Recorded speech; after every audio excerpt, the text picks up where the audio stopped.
Hello everyone. Solidity में अब हम स्टार्ट करेंगे हमारा चैप्टर नंबर 21 जो कि है एरर हैंडलिंग के बारे में।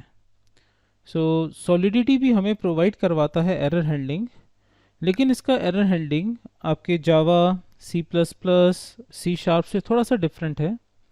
इसमें ट्राई, थ्रो, कैच इस तरह की स्टेटमेंट्स का यूज़ नहीं किया जाएगा। यहाँ पे एसर्ट, रिक्वायर और रिवर्ट इन तीन डिफरेंट स्टेटमेंट्स का यूज़ किया जाता है एरर को हैंडल करने के लिए।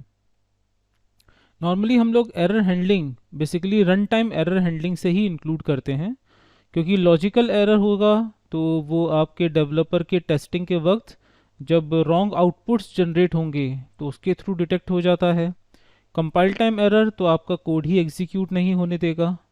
लेकिन अगर आपका लॉजिक ठीक है और आपके प्रोग्राम में कोई भी कंपाइलेशन एरर नहीं है, तो एंड यूज़र के रॉन्ग इनपुट्स की वजह से या रिसोर्सेज रॉन्ग अवेलेबल करवाने के कारण या रिसोर्स फाइल अवेलेबल ना होने पाने के कारण कई बार रन टाइम पर एरर जनरेट हो जाता है।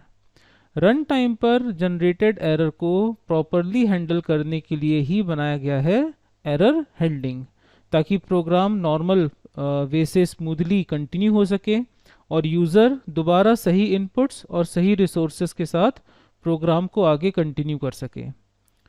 इसकी प्रैक्टिस, इसकी टेस्टिंग के लिए, इसे लर्न करने के लिए हमने चैप्टर 21 के लिए पहले से एक कॉन्ट्रैक्ट बना के रखा हुआ है। चलिए स्टार्ट करते हैं। एक सिंपल सा लॉजिक, और इसे समझने के लिए कि किस तरह से रिवर्ट, किस तरह से रिक्वायर और किस तरह से एसर्ट का यूज़ किया जाएगा सॉलिडिटी में एरर को हैंडल करने के लिए।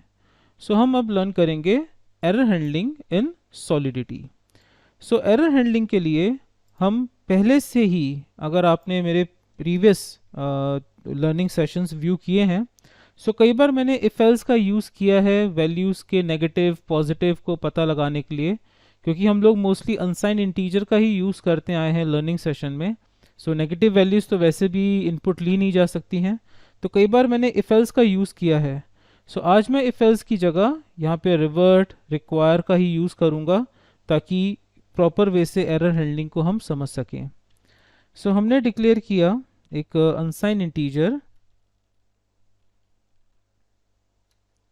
अनसाइंड इंटीजर डिजिट 1, या सिर्फ डिजिट ले लिया हमने, और एक फंक्शन बनाया गेट इनपुट, और आर्ग्यूमेंट में लिया अंडरस्कोर वैल्यू। ये एक पब्लिक फंक्शन है। अब हमने स्टार्ट किया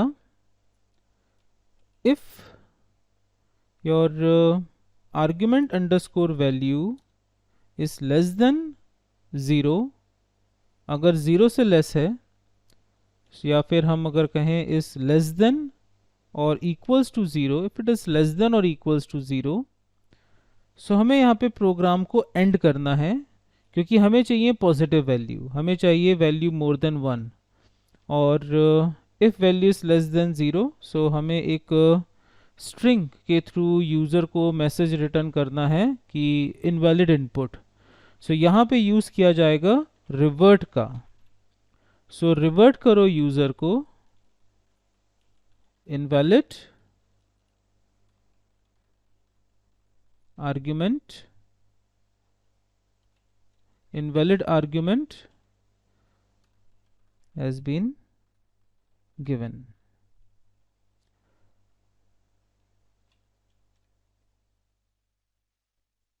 और सेमीकोलन।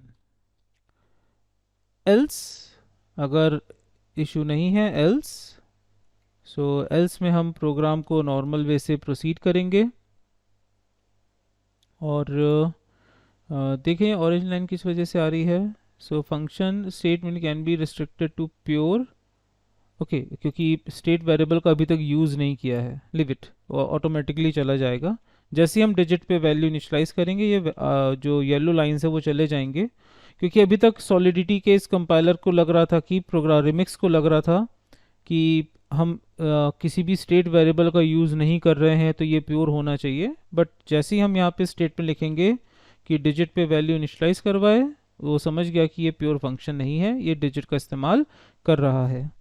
सो हमने डिजिट पे वैल्यू इनिशलाइज करवा दी। इस तरह से हमने एक छोटा सा एरर हैंडलिंग यूज़ किया है, रिवर्ट। रिवर्ट जाएगा लॉग स्क्रीन पर, जैसा कि आपने प्रीवियस सेशन पे भी व्यू किया था। सो चलिए इतना प्रोसेस पहले टेस्ट करते हैं। तो हमने किया इसे डिप्लॉय, हमने किया एक्सपेंड। अगर हम भेजते हैं वैल्यू 10 गेट इनपुट, सो कोई भी आउटपुट जनरेट नहीं हुआ है, बट हम जस्ट सिर्फ लॉग में व्यू करेंगे कि क्या लॉग में कोई वैल्यू जनरेट हुई है या किसी भी तरह का एरर हैंडलिंग से रिलेटेड कोई मैसेज, नथिंग। अब हम लिखते हैं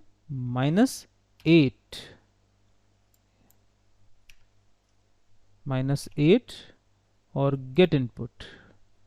सो यहाँ पर जनरेट हुआ है transaction argument invalid argument. Okay, minus तो वैसे भी नहीं जाएगा क्योंकि रिसीव करने वाला भी अनसाइंड है। 0 हम भेजते हैं ताकि हमारे थ्रू जनरेटेड मैसेज आ सके। ये तो एक्सेप्शन हैंडलिंग खुद आपके ब्लॉकचेन का ही इन्वोक हो गया, क्योंकि अनसाइंड इंटीजर पे वैसे भी नेगेटिव तो जाएगा नहीं। अगर हम लिखते हैं 0 गेट इनपुट, सो इस तरह से जो क्रॉस साइन है ये आपके रिवर्ट का क्रॉस साइन जनरेट हुआ है, और उसके ऊपर दिख रहा है the transaction has reverted to the initial state, reasons produced by the contract, invalid argument has been given and debug the transaction to get the more information. So इस तरह से आपके पास जनरेट हुआ है एरर हैंडलिंग का pattern, जो कि revert के थ्रू आया है। पहले जो आया था नेगेटिव वैल्यू, वो तो खैर आपके अनसाइन इंटीजर की वजह से ही जनरेट हो गया था। नेक्स्ट एग्जाम्पल हमारा यहाँ पे आता है, रिवर्ट के बाद अब हम लिखेंगे रिक्वायर, जो कि इस इफ स्टेटमेंट को ही रिमूव करेगा और उसको हम रिक्वायर में इजीली अप्लाई कर सकते हैं। सो हमने बनाया फंक्शन गेट सेकेंड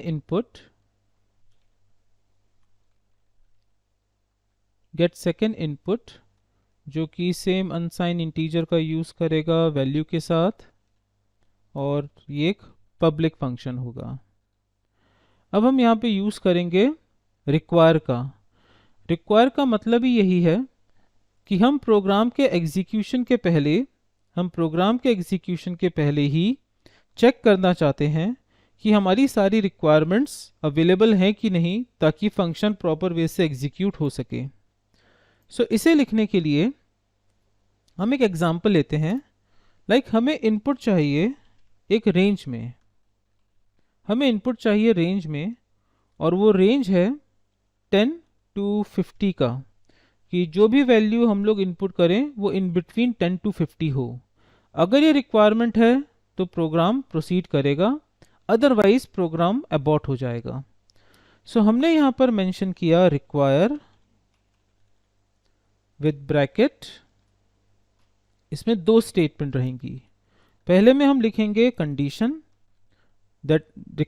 या रिक्वायर्ड वैल्यू, रिक्वायर्ड रेंज, जो भी हमारे पास रिक्वायर्ड कंडीशन है, और मैसेज ऑफ अबॉर्ट कब होगा, जब कंडीशन फॉल्स हो जाएगी।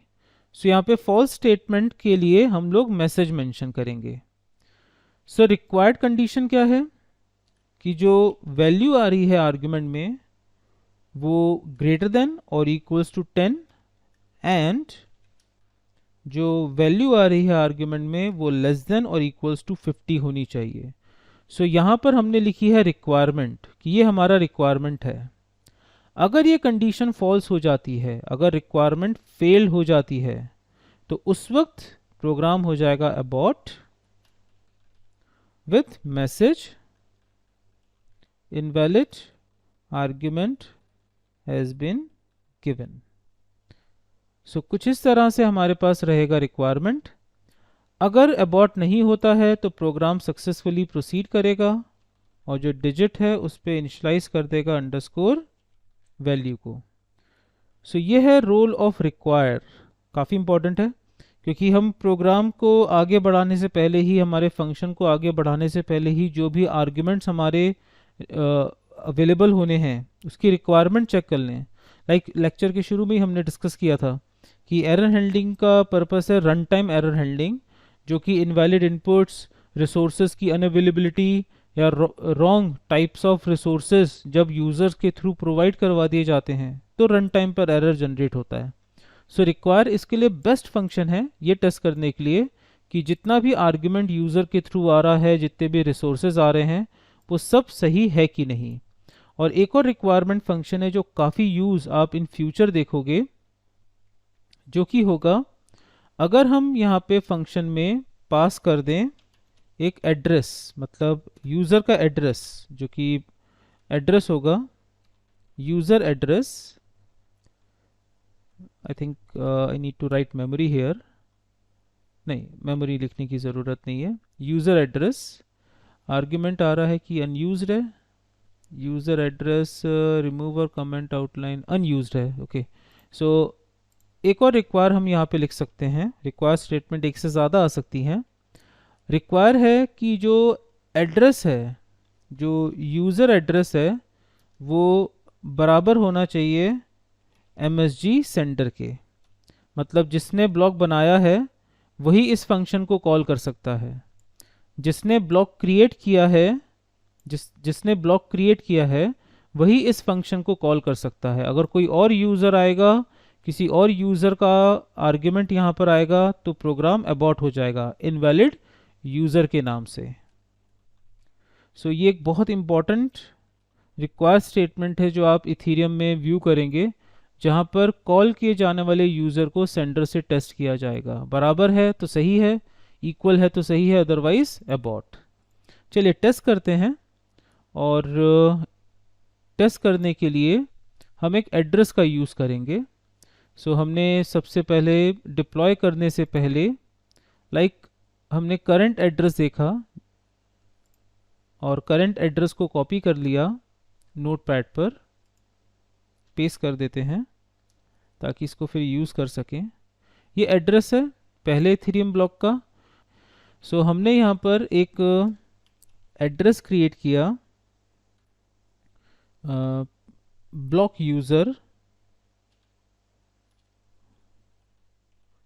यूज़र के नाम से, और एक कंस्ट्रक्टर बनाएंगे। यही सब तो रोल है कंस्ट्रक्टर के। अब आप सभी सॉलिडिटी से फैमिलियर हो चुके हैं। सो अब इन सब स्टेटमेंट को लिखते वक्त किसी भी तरह का आपको कन्फ्यूजन नहीं आएगा। सो MSG डॉट सेंडर ये हमने मेंशन कर दिया, ये सेंडर हमारे पास है। और हम यूज़ करेंगे कि जो यूज़र एड्रेस आर्ग्यूमेंट में आ रहा है वो हमारे ब्लॉक यूज़र का है कि नहीं। और ब्लॉक यूज़र वो है जिसने ब्लॉक को आपके ब्लॉक चेन पे डिप्लॉय किया है। अगर अलग है तो इनवैलिड यूज़र, अदरवाइज अगर बराबर है तो सही है, बराबर नहीं है फॉल्स हो जाता है तो इनवैलिड यूज़र। चलिए फिर से डिप्लॉय करना पड़ेगा और 2-3 एड्रेसेस के साथ हम इसको चेक करेंगे। सो अगेन हमने इस ब्लॉक को डिप्लॉय किया है, जहाँ पर हमारे पास अब एक कंस्ट्रक्टर भी है जो कि ब्लॉक यूज़र को स्टोर करके रख रहा है। इसे मैं थोड़ा सा फैमिलियर करने के लिए इसे पब्लिक बना रहा हूँ ताकि हम इसको चेक भी कर सकें। मैं दोबारा डिप्लॉय करूँगा क्योंकि मैंने कोड में चेंज किया है। Again deploy. So previous deployed version को हटा दिया। करंट डिप्लॉय, जहाँ पर आपको जो ब्लॉक यूज़र है वो ब्लू कलर में दिखेगा क्योंकि पब्लिक है। ब्लॉक यूज़र आपको दिख रहा है 225, तो आपका जो एड्रेस है वो है 225 वाला, इसके थ्रू डिप्लॉय हुआ है। और हमारे पास कुछ एड्रेसेस और भी हैं जो कि दूसरे यूज़र के थे। सो इसे कॉपी कर लेते हैं। 225 के थ्रू डिप्लॉय हुआ है तो वो हमें पता चल गया हमारे ब्लॉक यूज़र से। गेट सेकेंड को मैंने कॉल किया विथ प्रॉपर वैल्यू। हमने भेजा 48 कॉमा, और पहले मैं एड्रेस भेजूंगा 225 वाला जो एक्चुअल यूज़र है, जो ब्लॉक यूज़र है। पेस्ट किया इसे और check second.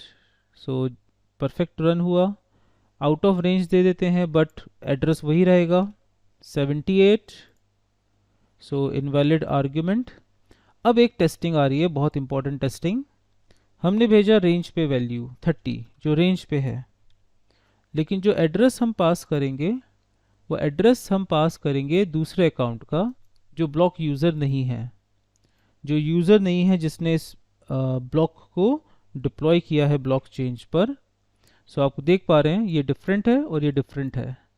Gate second input, सो जनरेट हुआ exception and see the beauty of this particular code about invalid user, क्योंकि हमने कंस्ट्रक्टर पे डिप्लॉय किए गए यूज़र का एड्रेस स्टोर कर लिया और फिर उसको हम रिक्वायरमेंट में चेक कर सकते हैं कि जो एड्रेस आ रहा है वो ब्लॉक यूज़र का एड्रेस है कि नहीं।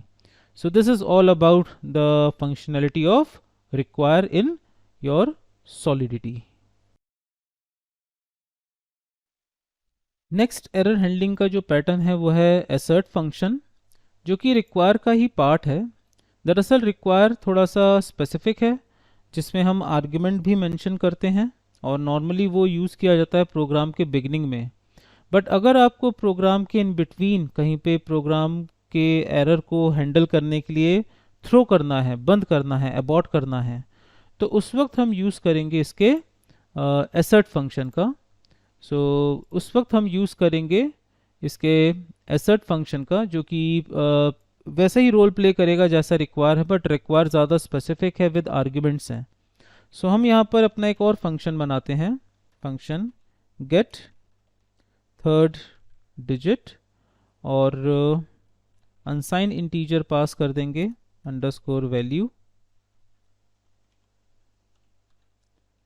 और एक पब्लिक फंक्शन, मतलब एक्सेस स्पेसिफायर पब्लिक रहेगा, इसका एक आर्गुमेंट एक्स्ट्रा आ गया है। और जस्ट हम यहाँ पे लिख देंगे एसर्ट विद रेंज, कि हमारा जो रेंज है दैट्स इट, एंड सेमीकोलन।